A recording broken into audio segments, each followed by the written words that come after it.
We start tonight with the help coming from Metro Atlanta in the battle against the South Georgia wildfires. Right now, we have updates on those two wildfires. So here's the latest. Firefighters are making progress, but there's still just a lot of work to do, especially to contain them. Combined, the Pineland Road and Highway 82 fires have burned more than 55,000 acres. They're both less than 1/3 contained, and they've destroyed more than 100 homes. And even as those fires just continue to stay active, crews are still responding to new ones across the state.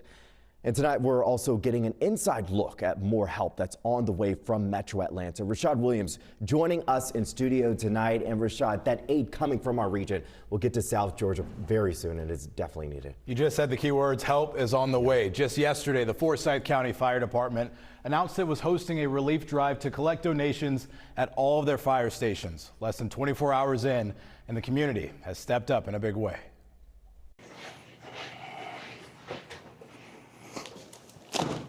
We've got a bunch of donations today.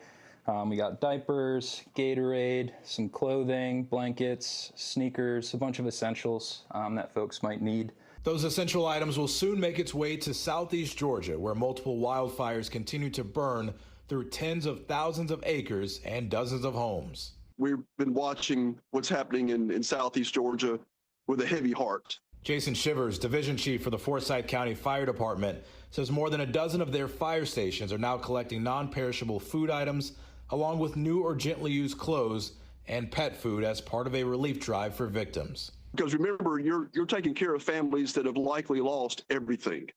They're not just displaced in most cases. They lost their home, which had all of their possessions in it. This is all the donations from both sides. The Cumming Police Department is also getting in on the action. A garage full of donated items will be transported south this week. To make sure first responders have the fuel they need to contain the fires, World Central Kitchen is providing 600 meals every morning. And so from 7 to 8, we're getting both the folks who are coming in from working overnight and then the folks who are heading out for the day. So it's been great to be able to see them with, WCK meals in hand and going off to start the day that way and then ending their day with a warm meal after having been out all day. A true testament of people coming together to lend a helping hand. The Cumming Police Department will be accepting donations until 9 tomorrow morning. The Forsyth County Fire Department will continue its relief drive through May 10th, so TJ, still plenty of time to donate. Exactly. I mean, we've seen local law enforcement, we've seen people just across the metro area just all stepping up just to help our neighbors, and that's just amazing. Absolutely. Yeah, awesome. Thank you so much, Rashad.